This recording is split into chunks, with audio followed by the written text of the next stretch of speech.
Tidak ada mantan ayah. Itu. Sekalipun telah wafat. Bahkan banyak kisah di dalam Al-Quran. Dari perbedaan keyakinan pun, sosok-sosok Nabi terekam dalam sejarah. Untuk keluarga terdekat itu, sosok-sosok orang soleh masih mendoakannya. Ya, kita tidak tahu hikmah apa yang ditetapkan oleh Allah dalam kehidupan kita. Karena itu sesuatu yang kita akan dapatkan di masa depan. Boleh jadi ujian terbesarnya adalah konsistensi kita sebagai seorang anak untuk berbakti dengan cara yang berbeda. Sepanjang orang masih hidup, jangankan ayah kita, paman kita, yang tidak ada hubungan dengan kita pun, dia masih punya peluang untuk jadi orang baik sebelum nyawanya sampai di tenggorokan. Betapapun sikapnya kepada kita. Anda kenal Fir'aun? Bilang kenal, saya pulang. Fir'aun itu Fir'aunnya, catat kalimat ini. Fir'aun itu Fir'aunnya tetap diberikan haknya oleh Allah sebelum nyawanya sampai di kerongkongan untuk mendapatkan hidayah berubah jadi orang baik. Cuma Fir'aunnya saja yang enggan. Fir'aun itu hobi bunuh orang. Yudzabbihuna abna'akum, dan caranya mengeksekusinya dari bayi itu sudah dibawa oleh algojonya, dibanting, digorok berkali-kali sampai wafat di depan ibu yang baru melahirkannya. Memperbudak mengaku Tuhan, ana rabbukumul a'la. Dengan semua perbuatan itu, ia tetap mendapatkan haknya supaya mendapatkan cahaya hidayah hingga nyawanya sampai di kerongkongan. Ada doa yang disampaikan Nabi Musa untuk menghadap kepadanya, dikirimkan Harun untuk menemaninya, diberikan tanda-tanda kebaikan sampai ke ujungnya. Saya tanya, apakah ayah pernah bersikap seperti Firaun? Mengaku Tuhan? Tidak, pernah bunuh orang. Ya, ayah Anda tidak mengerjakan apa yang Firaun lakukan. Maka sepanjang ia tetap sebagai ayah Anda, minimal kita doakan. Itu hal terbaik yang mungkin, itulah yang bisa memberikan pengabulan doa dan jalan keluar dari apa yang kita rasakan selama ini. Untuk berdamai dengan nafsu kita, setidaknya melatih dengan doa terhadap hal-hal, sosok-sosok yang mungkin selama ini tidak ideal bagi kita. Dan itulah kehebatan dari Islam. Ketika mampu mengolah nafsu untuk bahkan mendoakan kepada orang menyakiti kita. Hadisnya jelas. Doakan bahkan orang yang mendolimimu, yang nggak kenal aja mendolimi. Nabi mengajak kita minimal mendoakannya. Umar itu kan masuk Islam ya karena doa Nabi kan.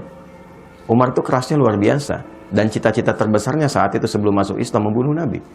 Tangannya sudah terhunus pedang mencari Nabi, tapi dengan doa Nabi lembut hatinya, dan ternyata masuk Islam dan pembela luar biasa. Sepanjang Anda masih hidup, ayah Anda hidup ataupun telah wafat, ya, masih punya kita satu kewajiban minimal dengan doa.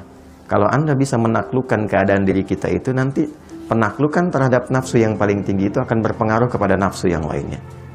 Untuk bisa mengendalikan hal terakhir yang mungkin tadi Anda katakan. Itu satu terkait dengan ayah. Yang kedua terkait dengan ibu. Kemuliaannya bahkan 3 kali disebutkan dalam hadis. Menjadi pembuka dalam ayat yang ibu disebutkan, ayah tadi disebutkan. Wassaynal insana biwalidayhi hamalathu ummu. Abunya nggak disebutkan. Aku wasiatkan pada anak untuk meningkatkan baktimu kepada ibumu, kepada kedua orang tuamu, khususnya ibu yang telah mengandungmu, telah menyapihmu, memberikan ASI sampai menyapih merawatmu. Maksud saya apa? Kecintaan Anda kepada ibu untuk berangkat bekerja, jangan menghilangkan niat baktimu kepada ibundamu. Paham ya maksudnya? Oke. Kalau paham maksudnya begini, berangkat itu bukan sekedar cari uang untuk ibu. Karena hakikatnya orang tua itu tidak bahagia dengan pemberian uang. Mereka nggak menuntut pemberian uang. Kalau Anda sudah menikah ataupun berjalan sekarang ini, demi Allah saya katakan, ibu itu, ayah itu pada fitrah tertingginya, bahagianya itu ketika melihat kita senang. Bukan melihat banyak uang. Dengar aja kamu sehat, telepon, sehat mah, senang, itu bahagia dan luar biasa. Gitu. Dan tidak menuntut balas untuk diberikan imbalan dunia. Dan lebih berbahagia ketika engkau mampu mengatakan kalimat yang baik, berbakti yang baik, mengenal engkau jadi orang baik, membawa nilai-nilai kebaikan. Maksudnya apa? Ketika berangkat ke sini Anda lakukan karena ibu, bukan hanya mencari uang materi yang Anda bisa lihat dengan kebahagiaan materi, tapi jaga amanat-amanat ibu yang baik di situ. Jadi anak yang baik, jaga amanatnya, jaga perilakunya, dan niatkan kepada Allah untuk membahagiakan ibu. Itulah yang saya lakukan sejak saya belajar. Mencari cahaya untuk kesendirian ayah di alam kuburnya, mencari kebaikan yang bisa membahagiakan ibu selama hidupnya, dan itu yang diberikan oleh Allah pada kami saat ini. Jadi kalau Anda lihat saya seperti sekarang, itu karena cinta saya kepada ibu, sayang saya kepada ayah. Saya bisa menghafal Quran itu, memegang mushaf yang ditinggalkan ayah, menghadap ke kiblat dan berdoa. Ya Allah, saya nggak bisa berbuat baik dalam kehidupan ayah yang hadir di samping saya, karena dia telah tiada. Berikan saya kesempatan menerangi cahaya di alam kubur dari setiap huruf Al-Quran yang saya bacakan ini. Sampai sekarang saya jaga.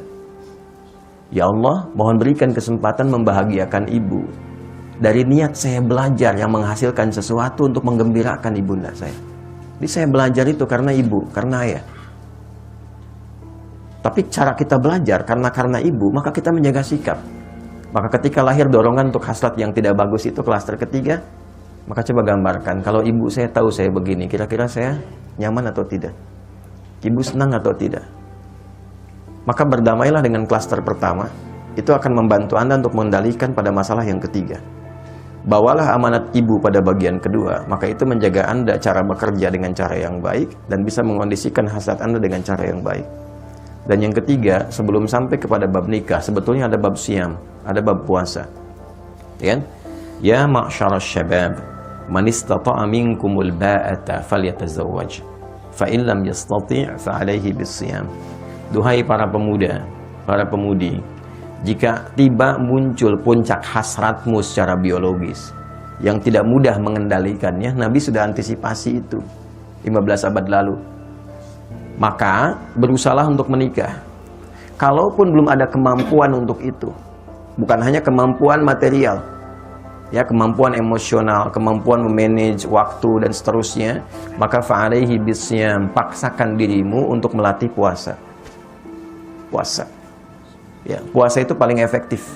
Puasa itu meningkatkan taat, mencegah maksiat. Ketika Anda melakukan tindakan itu untuk memuaskan hasrat, tapi ketika sedang puasa, itu Anda tahan. Minimal takut batal puasanya. Nah, terus melatih itu sampai kemudian ada pengendalian yang terbiasa walaupun tanpa puasa. Lakukan itu di awal dulu demikian. Puasa, puasa, puasa. Sebulan penuh puasa. Untuk Ramadan kan. Nah, waktu Ramadan kan tidak dikerjakan. Kenapa? Saat puasa kan. Nah, maka bawa itu dalam kondisi sekarang ini. Walaupun tidak Ramadan, Senin dulu, Kamis dulu, latihan dengan 2 tadi tambahkan. 1 klaster pertama berdamai dengan masalah awal Anda. Yang terakhir bawa niat-niat yang baik untuk ibu Anda. Kemudian berlatih puasa sampai punya kematangan itu, sampai menemukan jodoh yang terbaik.